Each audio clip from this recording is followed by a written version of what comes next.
Today on the show, strategy plus action equals taming the chaos as a solopreneur. Great coaches and consultants like you have the ability to change people's lives and transform entire organizations. And your impact can often go far beyond the clients you work with.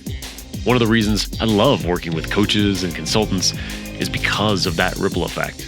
This show is here to highlight your expertise and empower you with resources and new ideas to grow your business.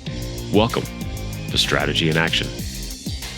Ernesto Mandowsky is on the show today, and we get into this great conversation around this idea of chaos. First, embracing it, which I loved that he brought up, is really accepting the fact that chaos is all around us, especially as entrepreneurs, and getting into that mindset that, great, I've got to deal with new things constantly coming at me, being created by me, all of that. So what are the steps to go and tackle that? And we get into certainly Ernesto's story of where he's gotten to in this place of helping these entrepreneurs create the systems and the processes in their business so that they can manage that chaos. It's not to avoid it. It's how do we manage it and how do we put it in a system so that we can grow our businesses and get to that next level and still be happy, healthy human beings along the way. So it's a phenomenal episode. I know you're going to love it. Let's jump in. Ernesto, welcome to the show. Thank you, Jason, for having me. Yes, we're both part of Brand Builders Group. It's how we met a couple of weeks ago, and I'm loving the group. It's great to talk to a veteran of the group and get some insights there too, that I'm on the right path. A wise old man sage. Exactly. Yeah, definitely on the right path. That's awesome. And I'm excited to have this episode because I really want us to dig in around this idea of chaos. Really, like, this is your sweet spot. This is what you help people with, and particularly solo entrepreneurs, those kind of folks who, we resonate a lot with the word chaos because it even if we're doing well, right? Like, it's still just this constant chaos. Maybe we call it managed chaos, and it's a degree of how much. Sure. But I love the idea of really digging in and try to actually manage it, right? What do we do systems wise, mentally, strategies, all those things to conquer that and kind of get through it so that we can actually build a better business, be happy, healthy human beings while we do it, all of those things. So I'd love to do that. Give us some, geography though, where you are with this, how you've been helping people do that, and why is this the kind of the mission, like, to help people with? Yeah. Well, first of all, for those listening, I think the first step that you have to take with chaos is accepting it.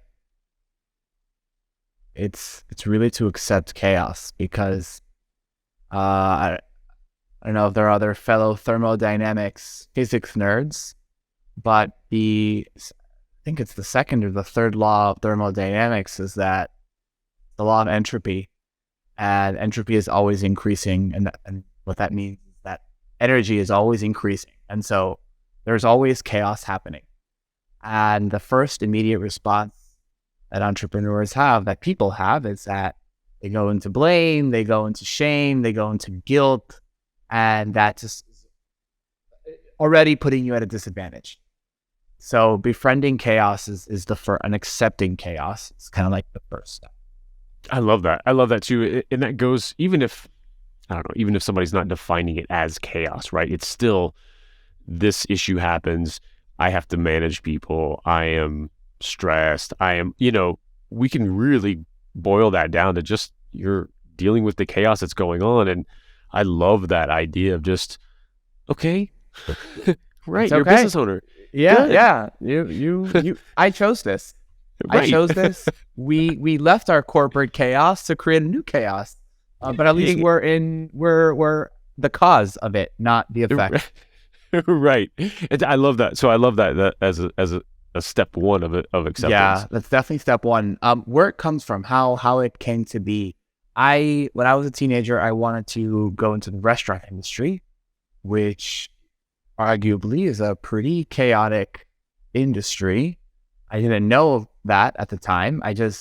My family comes from around the world, and whenever we come together in Miami, we always we're eating, drinking, and dancing and celebrating. Always like these good associations, positive associations with those experiences. One day I met a restaurateur and he said, I own 6 restaurants. And I said, oh, cool. That's a thing. Like, you could own a restaurant. Very cool. When I went to college, I got the advice to study engineering because it would be a good decision. Again, didn't know, but I liked math. I liked science. So I said, why not? So I said, let's pick systems engineering, which is the discipline of how do you connect the dots in traditionally a factory. But in today's day, really systems are everywhere, whether you are a marketing agency, a factory, a restaurant, a bank, a hospital, it's all a system. And really connecting the dots between these systems is It certainly should be, right? And I think that's you brought up a great point here too, because a lot of times as solopreneurs, we think of those systems and system run places. We think of the factory, we think of the hospital who has to have yeah. Maybe one day when I'm that big, I'll have them, but you don't get there without those systems, right? Have you ever heard of the be, do, have formula? I have.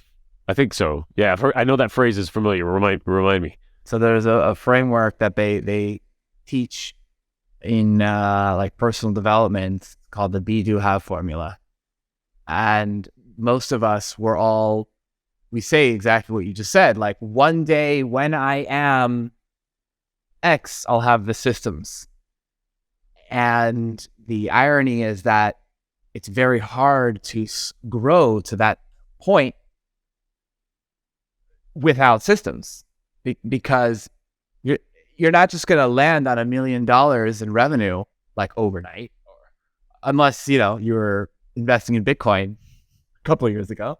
But I really believe, like, if you want to be at a certain place, you want to have something, you could change who you are, who your company is, and how you operate, so that you could start taking new actions and eventually have those new results that you're looking for. Yeah, that's great. That's exactly right. And it's languaging, it's everything. Even when we were talking before we hit record, like, I'm even realizing my languaging and stuff. It's just like, I'm not, I know systems are important.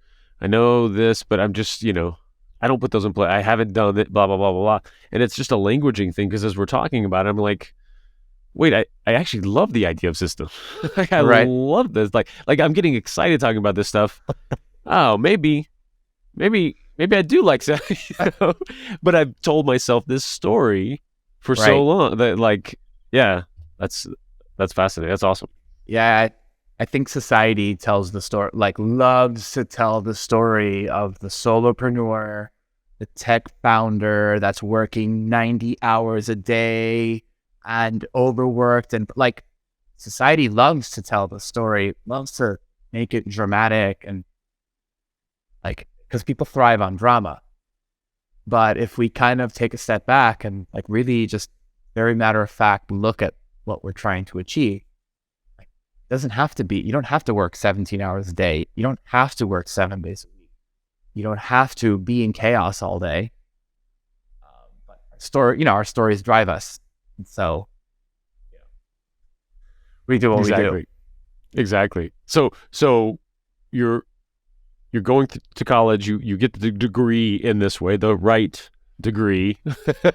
And so when you start connecting some dots for just like, oh, I can apply this over here. Yeah, it was really a tough journey, because I would go to my parents and say, Mom, Dad, I want to go into restaurants. And they'd say, you're crazy. And then I'd go to the restaurant people and say, hey, like I want to do systems engineering. And they're like, I had a job as a busboy. And I would ask my general manager, like, hey, Dave, like, how do you do your inventory? Like, how do you keep track? And he just like looks at me. He's like, son, table 6 needs dishes cleared. I'm just like, come on, dude. And then you'd go to the tech people and say, hey, I want to do restaurants. And they'd be like, I don't know. And so it was really complicated for me to figure out how to like bring it all together until one day I was reading a book about the Ritz-Carlton. Are you familiar with the Ritz-Carlton? Yeah, I just started this audiobook yesterday. Okay. That's Which so one? funny. The Gold Standard? Yes. Yes. I read that book. Okay. And it changed my life. It changed my life. I won't spoil it. Well, not much spoiling. Everyone knows the Ritz-Carlton is known for their 7-star service. And they do have an amazing training program. What people don't realize is that whether you're the pool boy or the bartender at the restaurant or the housekeeper or the lobby attendant, everyone has access to your information. So they know your dietary restrictions, they know your spouse's anniversary, they know your children's allergies, they know everything. They really tailor that service. And the thing that supports that is a super powerful customer relationship management tool that is accessible by any staff member around the world on any property. Wow. So I said, this is it. Like, I'm going to build a CRM for the restaurant industry. That's awesome. And I went to a club in New York and I pitched the idea and I built a prototype and I asked for more money and the whole thing fell through, but I was disappointed. But someone said, hey, you did tech consulting. And that led me to take my first job at Deloitte after college. So that was kind of like my first start into tech. Yeah. Yeah. And I will say too, like Ritz, I've stayed at one time, and it's the only time in my entire life I've taken the time to write to corporate about how impressed I was with their service, because it wasn't just good service and people greeting me in the hallway and talking and stuff like that. There's some magical way that it's also not annoying, right? You've seen the annoying version of just like, how are you today, sir? You know, the refilling your glass too much, that over service. It was just this, it was sheer perfection. And I was blown away. So that's gotten me, on this path, reading the book. I'm already excited, like just barely started listening. But I love that idea too, because there's in seeing how your mind works with it too, of like, here's this amazing end result, but more powerful than that is that structure behind it, because that, especially at that scale, that doesn't happen by just talking about it or hey, here's an idea, folks. Like, that has to get put in place with all this structure behind it. And that's the thing. It's also doable. It's just intention. It's right. It's supreme. It's like the most intention. It's so much intentional design. My company name, I guess I have my personal brand, Ernesto Mandowsky, but my company name is CPD Advisors, and CPD stands for cross-pollination design, because we truly believe that like the business system, it's a structured design problem that can really magnify and exponentially improve your results internally, externally, globally. Well, and the beauty of all this too is that it is such a competitive advantage, right? Because just like, I don't know, being a good human as a salesperson is a competitive advantage, because not enough of folks are. Like, they don't bring enough of the human element and stuff like that too. Right. And this same approach for who you're helping, especially, that solopreneur, like the absolute vast majority of solopreneurs don't have this, again, back to intention. They don't have that intention to have these systems in place and replicate that process. And it's such a competitive advantage when you get those things in place. Because they're stuck in the chaos and the story of everything we spoke about in the beginning. And, Exactly. I don't have time. And when I am here, I will have this. And, it's a whole psychological shift. Oh yeah. Well, but it's the perfect blend too, though, I think, of mindset and doing, right? Like it's this perfect blend because I don't know. I think it helps both people because, I'm in that personal development world and thinking, and I love it. Yeah, I love the mindset and improve your thinking and all that stuff. But some people don't want any of that. They're just like, tell me what to do, right? And it's this perfect blend of both. Yeah, yes, you need to think about things a little bit differently, but here's where we're going to start. Now it's doing time. We're going to put this in place and this in place, and so it really helps both. Right. And, doing, right? Like consulting, I can come in, I can consult, and I can build your system. But like the moment I leave, if you don't truly like embody and understand and really integrate that new way of being, back to that formula, you're not going to have the new result. And sometimes, I just read a book called Rocket Fuel, which is written by the same authors as Traction, which is the same like inspiration of kind of the work that I do. And they say that there are so many visionaries, like all the solopreneurs. So we're all visionaries. And we need to sometimes hire an integrator, to hire the operator who's going to like really be that pillar of integrity in our business. And, if the visionary doesn't want to be a new way, then they can hire an integrator who will be that structure, be that system. But, for me to come in, build a system and leave, like that's kind of pointless. It's really like a whole new way of operating. Yeah. It'd be like the factory days. Like you come in with this new machine, pop it down in the middle and flip it on and then leave. You might know how to fix this damn thing or turn it on or shift it or same idea. I love it. So, right. So you're at Deloitte, in your journey then. And so is that the first sort of integration now? You start to bring these two things together? No, not yet. So I'm at Deloitte. They put me in government work, doing project management, and it is less than stellar. Big, huge state government contracts. But on the weekend, I was feeding my soul by taking a culinary entrepreneurship class. I started baking challah bread, which, if you don't know, challah bread is a traditional Jewish like egg bread, similar to brioche, and it's like braided. And so I was taking this course on the weekends and writing my business plan for a digital challah bakery. And every instructor that came, I said, hey, like I want to be a restaurant systems engineer. And they gave me the same responses as my old boss in college. It was like, you have to be a server. I don't know how to help you. And I was disappointed. But a year after that course finished, one of those instructors came back to me and said, hey, like we need an engineer. And there was a new group in New York City that was opening. They were opening up a food hall, a fine dining Michelin-starred restaurant, a culinary school, a commissary kitchen, a coffee facility, an importing vehicle, like just so many things. And they needed someone to like integrate all the different pieces, the accounting system, the sales system, the inventory system.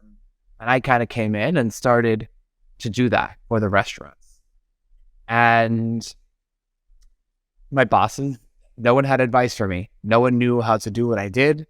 And I had to just obsess over the help centers and the documentation of all the tools we were using. After a year, I realized it was very painful.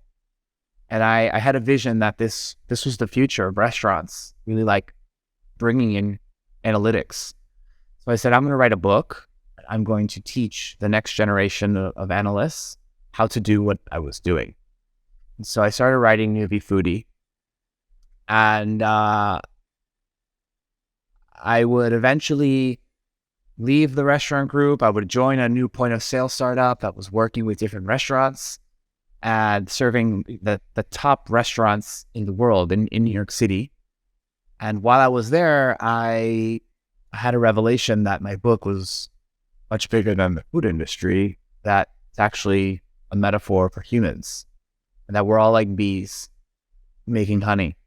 We all, just like bees, they go from flower to flower, they're extracting nectar, they're transferring pollen, they're going back to the hive and then making this honey. We are going from jobs to courses to conferences. We're extracting all this nectar, and then we're transferring the pollen. We're helpful. We create this honey that we give back to the world. I was doing it in restaurants and analysis and tech. You were doing it in marketing, content, your podcast. Like, we're all kind of doing it in a certain way. And I said, wow, this is what everyone should be doing. Like, taking their unique intersection of experiences and turning them into a product or a service and giving it back into the world. So I said, wow, like, this is the book I need to finish ASAP. And so I had a new message, and I was set to like bring it to the world. And then the universe kind of had a different plan for me. And that was, my old boss asked me to join him at another family-owned restaurant group, which was almost 100 years old. He was going to totally renovate everything, fire the corporate staff, and bring in new tech and modernize the menu and do all these things. And he wanted me to do it with him. And so she told me, like, you could put your book on pause. Like, this is an amazing opportunity. And I said, oh, I'm not sure if I'm ready. He said, no, like, you're going to be perfect. Like, your set of experiences, your skills. And I said, well, like, I guess I might as well be the case study for my book. Yeah. And so I joined this company. It was the pinnacle of the steakhouse. You're in Denver. Where are you based again? Yeah, just south of there, Colorado Springs. Okay, so do you remember the Palm? Okay. The Palm. I've only been here a few years too. So. Oh, okay. They had a location in the Palm in Denver, and I joined, and very quickly the whole experience went south. We lost a lawsuit for $100 million.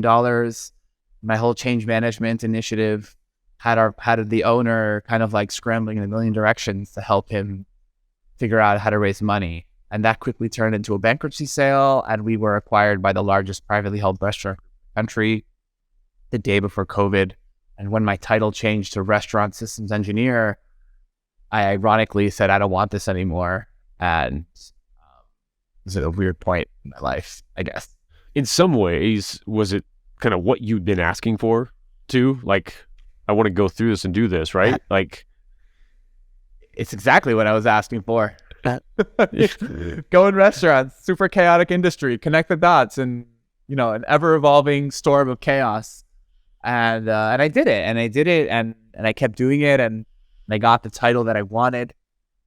And because I was so afraid of becoming an entrepreneur, I kept wrapping myself up in security. I mean, that's what I ultimately realized. I was just really afraid of being an entrepreneur. And I'd keep like finding these amazing opportunities that I couldn't say no to, but all those opportunities were just security blankets from, taking the risk and going for it. So yeah, I got exactly what I wanted in a sense. Yeah. So then what's that shift? Like, is it finally enough? Like, I got to do this on my own at that point? Like, or even find a new group of folks that I can help, or? Yeah, I said, I finished, I then said I need to finish writing the book, and I finished, and I rebranded it to Newbie, and you see the hexagons behind me. There's lots of hexagons in my branding. At the end of the book, I said, it's time to do the thing that I've been afraid of doing this past decade, which is become an entrepreneur. And not only that, but bring the power of cross-pollination design to the world. And I do that now through the sharing of business systems, design, company culture, process, things like that, because entrepreneurs are just like bees. We're all over the place, but we're unlike bees because we don't have that discipline, that structure to like go back and then build that infrastructure. So now with this renewed mission of how can I take my uniqueness as brand builder way and offer that to people in a way that can totally transform their lives. And so it's kind of like the new vibe I'm going towards. That's good. Yeah. What also came out of that? Like, was it when all of that happened with that last group? What was that? Like, why did it result in that? Like, what was going on that wasn't happening, wasn't putting it in place, crazy things, whatever that might be? What was the cause of my experience? Yeah, or even, the resulting, the lawsuit, the getting bought out. Like, it's when we join companies, we're like entering into someone else's game. We're playing someone else's game. And when you're in a publicly traded company, like, there's lots of forces at play and there's lots of accountability and governance, and there is a lot of intention in like doing the right thing. That's like an assumption we have to make. When you join a private company, it's not always the same governance there. Unfortunately, the company I joined, I didn't realize this before joining, but our owner, I don't know if it was wrong or if it was intentional, but the proper royalty payments weren't made across the owners of the Palm, different family members and whatnot. And certain people got frustrated with that, and so there was the suit that was made. But even before that, it was a combination of that, and then a combination of like so much resistance to keeping up with the times, to innovating. We were in a restaurant, we were in a corporate office of people who their tenure was more than double of my age. People were working there for 50 plus years. They were still working like it was the 1970s, 1980s. And you can only go so far with that type of working. Oh yeah. Yeah, big times. They don't they probably are having too many systems engineering conversations. Yeah. No, I mean, I love, I'm so grateful for the opportunity, but a lot of the people in the organization were still on flip phones. Literally, we're still using flip phones. And there's some beauty, but there's also some frustration when you're working with across 4 generations of people. It's kind of like that conflict that you see. Yeah. Yeah. So coming out of that, finally embracing, you get the book done, you're finally embracing, all right, let me take my own medicine. Like, let's go in here. I know what I should be doing here. Yeah. What's that first step out to sort of, defining who you can help and then start helping them, whether it's a solopreneur or tech company or... It took me a while. The whole first year of being on my own, I was kind of like working with a lot of different people.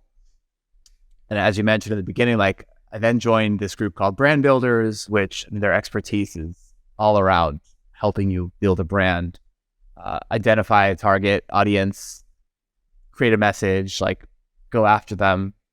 So really it was this year I really solidified that, okay, I'm working with solopreneur service providers and or solo tech founders that are scaling. And I think it's a combination of like, you digging deep into like who you want to work with, and then also like seeing who are some of the people like around you that you could start helping, like collecting that feedback, like asking, like saying, hey, Jason, I do this. Like, do you know anyone who might need help? And just like really listening for the response, either from the person directly or just like who's kind of reaching out to you, like, and seeing one of the commonalities there. Oh yeah, yeah. Those levels of conversation, market research, but really that really human version of market research, right? Like that human, like, let's have a conversation. Here's what I'm doing. Does that sound like It could be is this helpful. hitting pain points? Yeah. Yeah. And then who do I need to talk to next? to. Asking that person. Yeah, that's huge. It's my wife's a therapist, and so I've really been diving into the intersection of like entrepreneurship and kind of like the psyche. Right? Earlier we were talking about shame and guilt and all this stuff, but sometimes we approach these conversations with like a sense of like neediness, like, please, like, send me a customer, like that. It never helps. And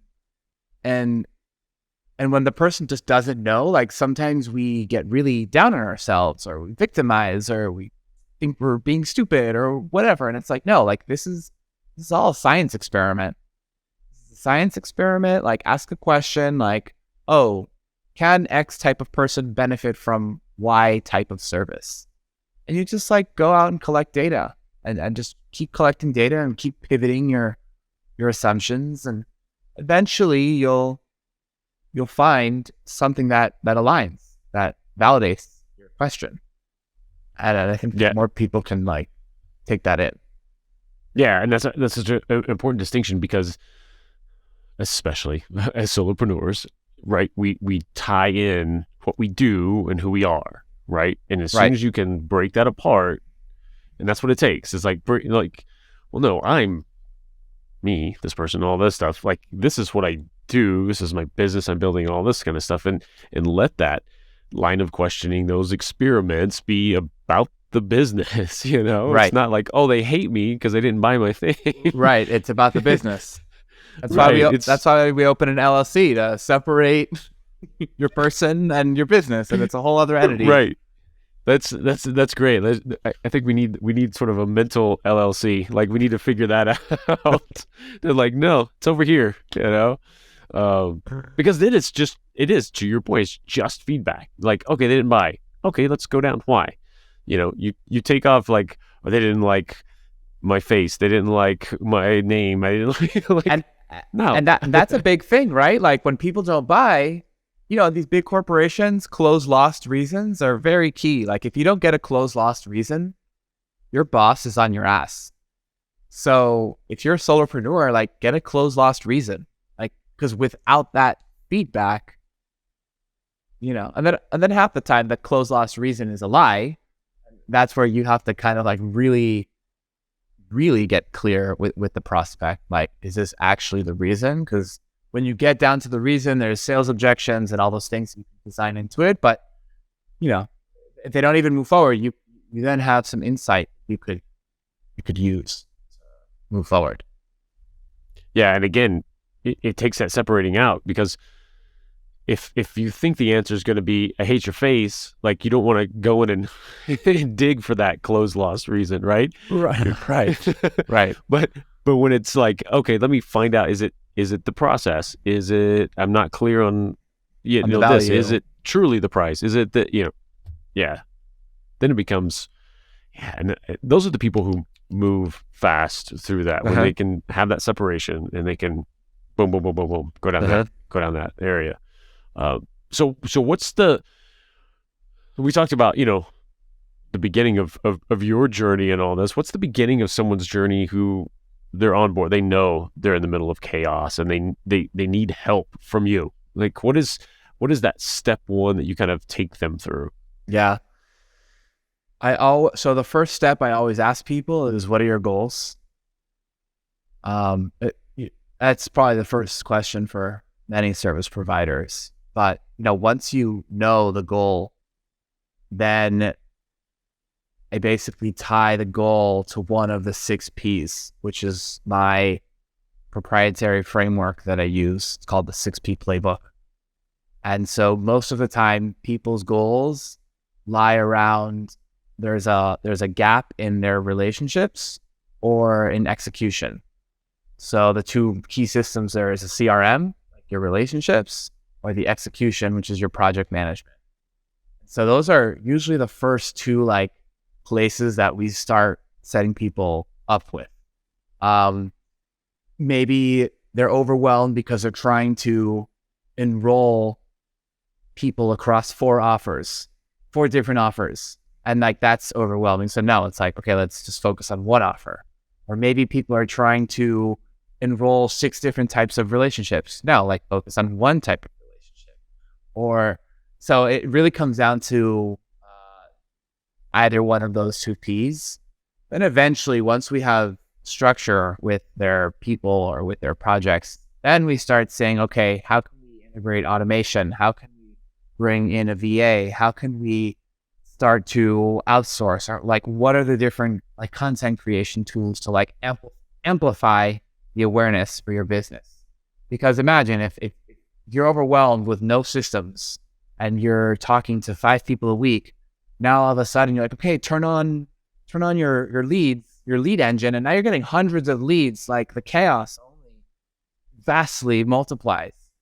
So it starts with setting the foundation for projects, fulfilling projects, and enrolling clients in.